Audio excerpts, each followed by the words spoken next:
Good morning guys. So papunta tayo ngayong Mapanwepe. So mula bahay guys, ang Mapanwepe Lake ay almost 200 kilometers. So mga estimated 4 hours driving siya. So umalis tayo ng bahay guys, meron tayong 100% na baterya. So estimated mga 100 kilometers ang maibibigay niya sa atin na makapag-travel ng libre kasi nag-charge tayo sa mall, yung free charging. Meron naman tayong fuel na 1,022 kilometers. So ang diskarte naman natin ngayon guys, susubukan naman natin ngayon, hindi muna tayo mag-charging sa mga gas stations along the way. Mag-hybrid tayo. So kung busang baterya, gamit siya ng hybrid, mag-recharge siya ng battery. So ganun natin siya gagamitin ngayon guys.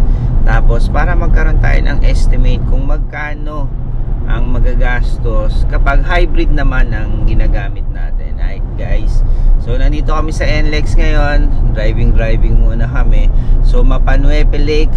So medyo camping kami dyan. May mga konti kaming equipment, setup kami. Papakita ko sa inyo mamaya guys. So drive now. Guys, nandito tayo sa McDonald's Jose Abad Santos Avenue, Bacolor, Pampanga. So dito guys ay free ang charging. So 6 kilowatts siya, maximum 1 hour, pero kailangan yung bumili ng 400 pesos worth ng pagkain. So ito siya guys.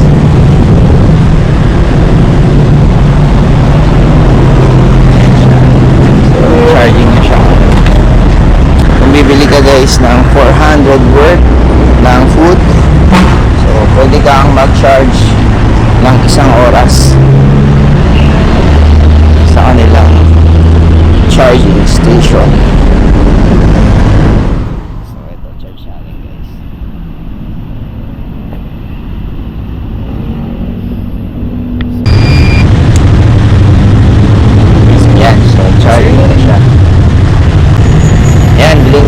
Charging na po. Thank you. Tingnan natin guys kung ano ang wattage niya.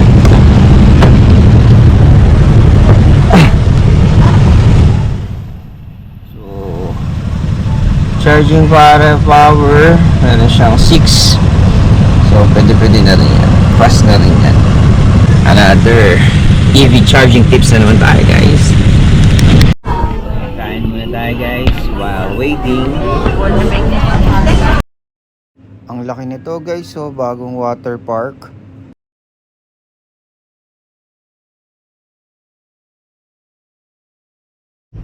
World War II First Line of Defense Monument, Dinalupihan, Bataan. So guys, ito tip pa pag nasa highway kayo. Pinakamatipid na tip pag ang gamit nyo baterya guys. Cruise control lang kayo. Maintain nyo lang yung mga 70 speed. Yun nga lang, hindi kayo masyadong mabilis. Pero yan ang pinaka battery saver. So dire-diretso lang kami nito guys hanggang papuntang Olongapo. So chill lang naman tayo guys. Let's go.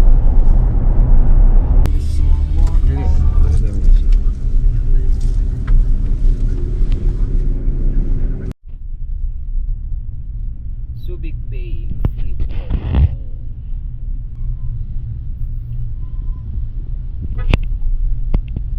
Okay, traffic rules. Chatot.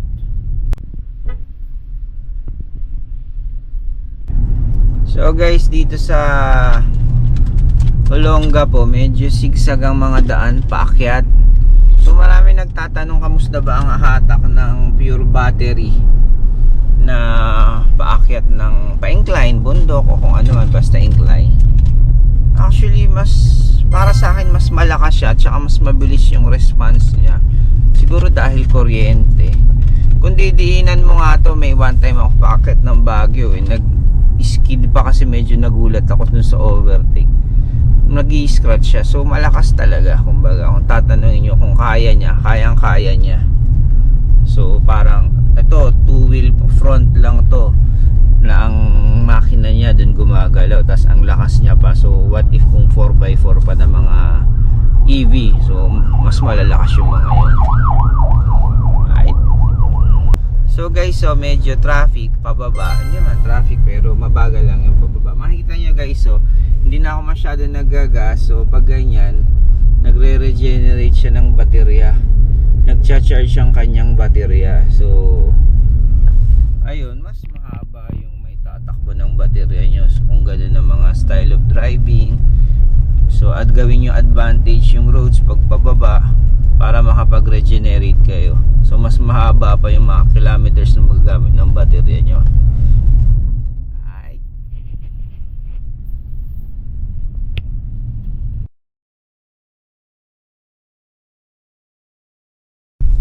So guys, 40% na tayo.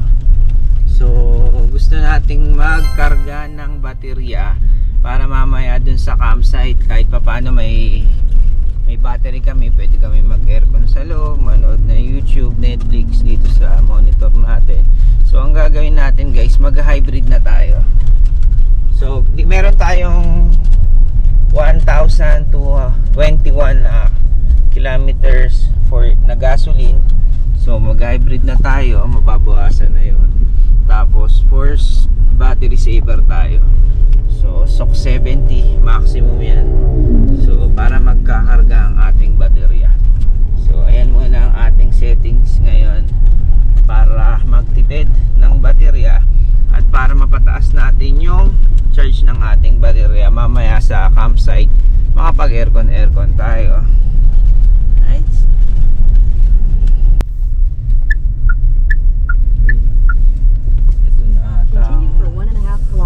Rough road na simula. So 14 kilometers 45 minutes. So rough road.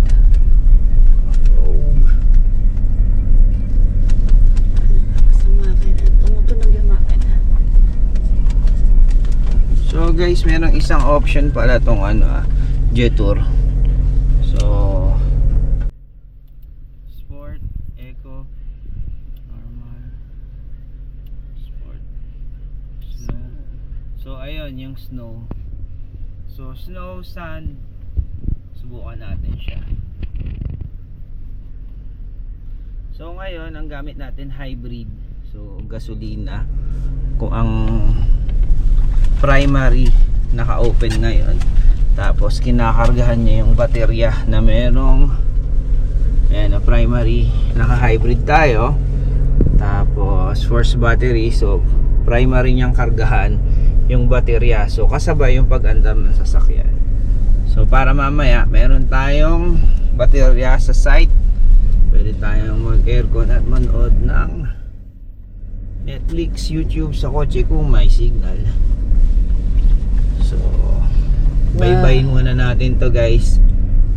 Mamaya kuha tayo ng aerial shot yung sa river crossing. May isang river crossing dito guys eh. Ayan, parang walang dumaan na. Ow. So ayan guys, rough road tayo. Kung tatanungin nyo ako yung Jetour, ano feel pag nasa rough road, parang kaya-kaya niya naman na. So mukhang matibay, syempre bago pa eh. Pero kung tatanungin nyo kung kaya, at kung tatanungin nyo pa kung other electric cars ay kakayanin to, kakayanin niya to for sure. So madali lang ang terrains. Tingnan natin mamaya, update ko pa si kayo kung ano pa mga terrains mamaya. So ayan, gamit natin, naka snow tayo or sand. So specified yan sa mga mabuhangin. So ayan guys, huwag kayong matatakot. So lulusot lang kayo dyan. Gago. So kung alanganin kayo, makikita nyo naman yan sa camera. So ayan, medyo makitid kasi bawal heavy vehicles dito eh. So pag nakita niya maliit na tagusan na yan, Kung alangan kayo kung tama o mali, mukhang tama naman. Right? So, bye lang tayo dito. Ha? Sa ibabaw yan. Oh, may parang bakal din sa... Ayan, nakita yung top view. So, pwede nyo gamitin yung top view pag mga makikitid. Para kung may tatamaan kayo, makikita. Front view. Top view. Ang dalawa natin. So guys, yan yung mga quarrying. So kumukuha yung maraming truck yung makakasalubong. Bigayan lang. Yan, so nag-ahakot yun ng mga lahar, buhangin. So huwag yung salubungin. Yan, turn na natin. So napipin siya guys sa Google Maps kaya hindi nyo nakakailanganin ng tour guide. Kapaan na lang guys. Bahala na kung tama o mali. Pero ang dami ko ng vlogs na napanood. Ito yung dinaanan nila. Kaya medyo confident tayo na tama yung daan natin. So guys, pag lusot nyo dito, quarry, tama yan. So pakanan tayo. Sundan nyo lang talaga tong maps natin guys. Yan. Ba't ganun? Iba na siya. Kaliwa. Ayan guys, oh. Puro lahar. At malikhabok. Diretso lang tayo dito guys. Gilid mo, Brad. Yan ang mga trucks. Ayun doon sa isa. So bigayan lang tayo guys. Gilid tayo. Para makadaan sila. Kasi medyo malaki sila. Tapos bangin yun dong sa side na yun. Okay. Give way.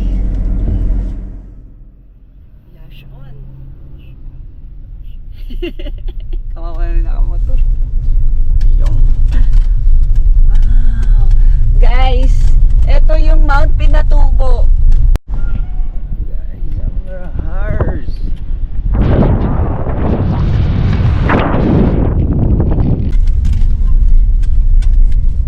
Grabe guys, yung likod ko.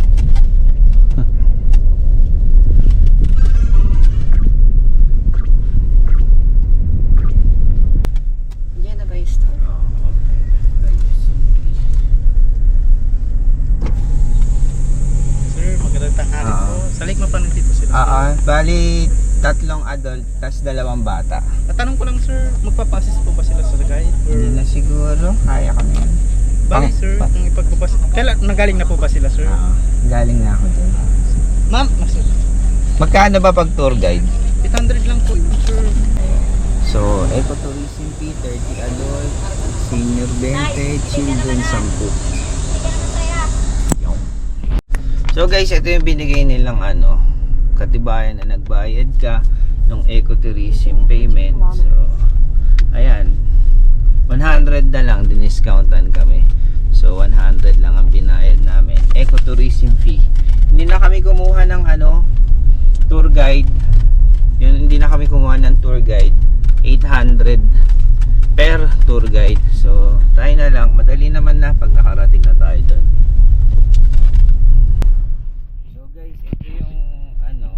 Tulay nila, one way lang siya papunta doon. So kakaliwa tayo dito, masundan natin sila. So guys, diba nag hybrid tayo, 65% na siya ngayon. So pagdating ng niyan, 70%, mag stop na tayo. So meron tayong 70% na baterya mamaya doon sa ating campsite. Ang gasolina natin nabawasan na rin.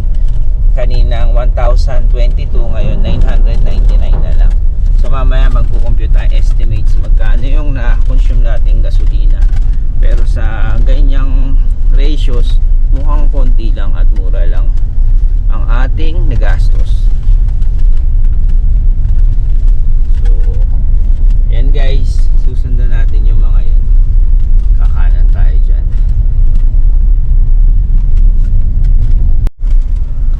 So guys, ito, kakanan dito. Though may map kami, pero pag kayo, kakanan nyo siya dito. Yan.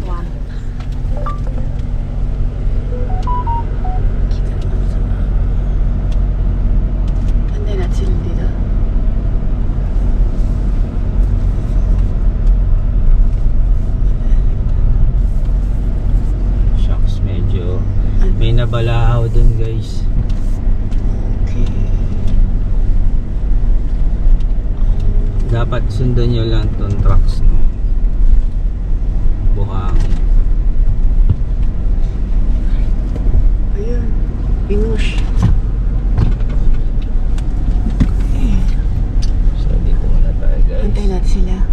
Habang nag-aantay.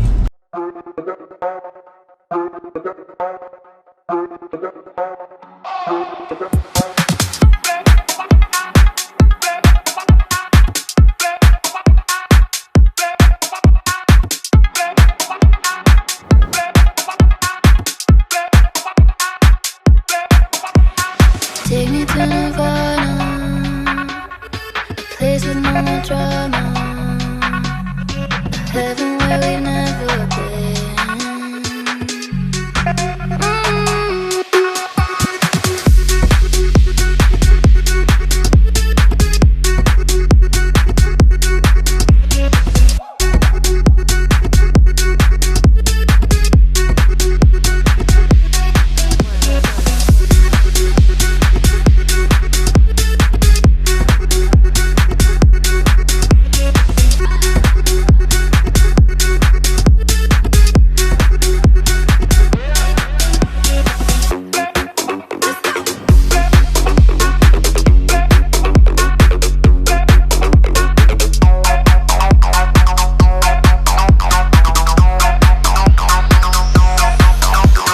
Take me to Nirvana, a place with no more drama, a heaven where we've never been. Take me to Nirvana, a place with no more drama, a heaven where we've never been.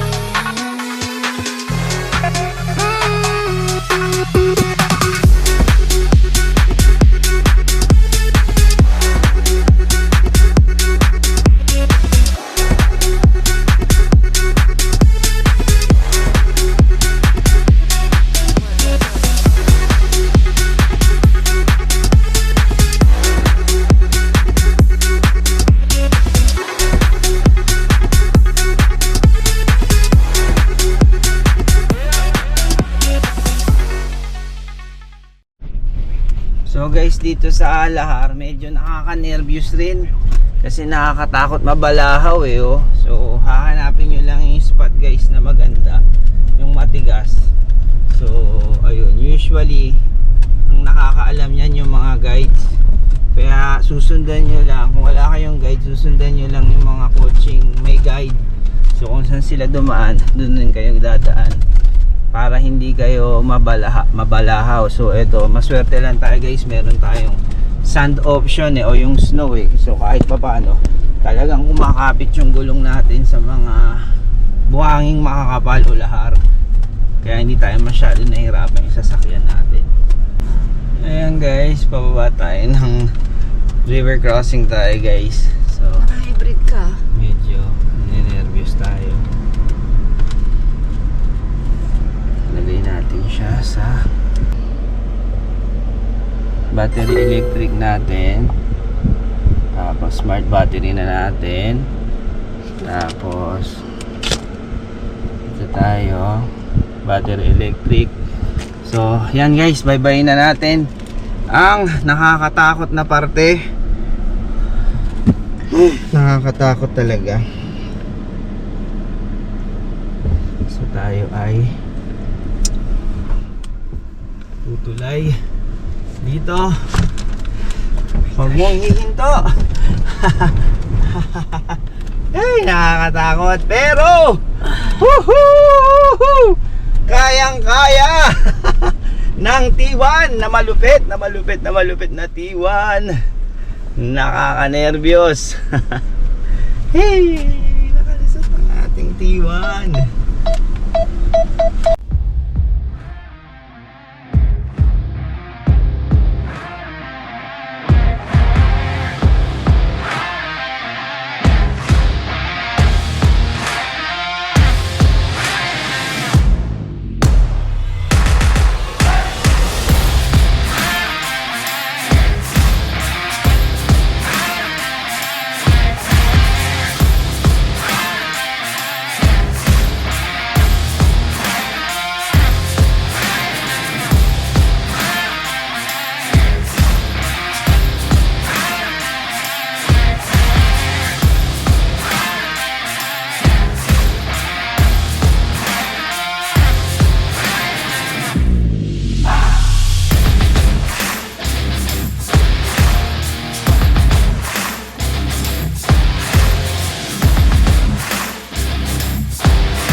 Guys, moral lesson.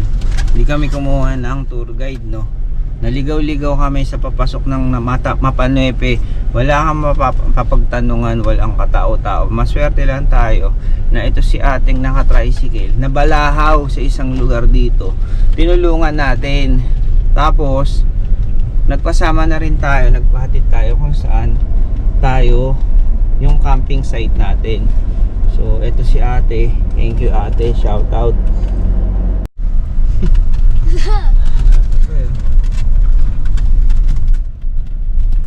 Grabe yung daan. Flash on.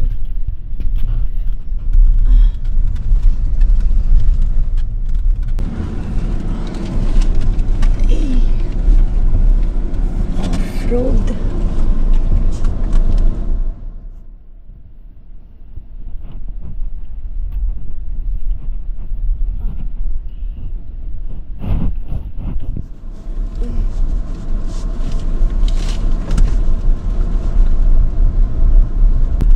Ilocano eh. Ang salita. Tangin na paano kayo magkakahanapan dito. So guys, sa pangkagandahan, mabait-bait ang mga tao dito. So nagkaligawan kami nung kasama ko. Pinahanap din nila kami sa mga ganon, tricycle. O, sino nagbebenta ng palamig eh. So yung amin naman, sinamahan naman kami. Hinanap namin kung saang phase.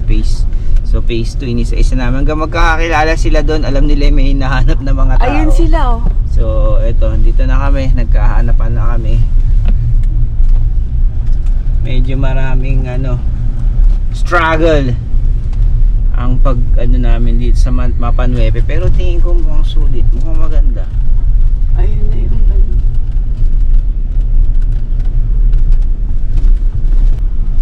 Ayan si Juju. Juju, Ayan si Juju. you're not allowed to post Juju. Juju. Okay, so saan tayo? Juju.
So guys, bali ang estimate gastos natin dahil nag-hybrid tayo guys. So meron siyang natirang 901 kilometers na gas.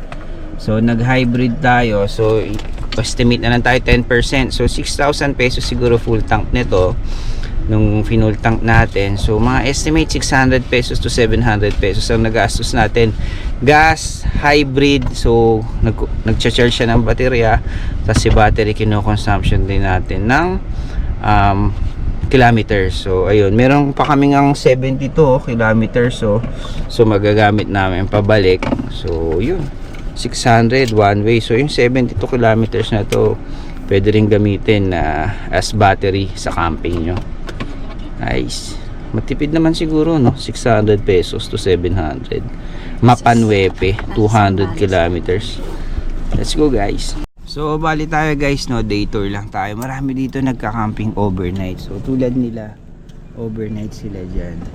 Pag day tour ka lang, 300 pesos ang kotse. At pag overnight ka, ayan, tulad nila, 600 pesos pag kotse. So maganda dito, fresh air. Nakatulog nga ako eh, so nakaka-relax. Pero ngayon, yun na tayo guys.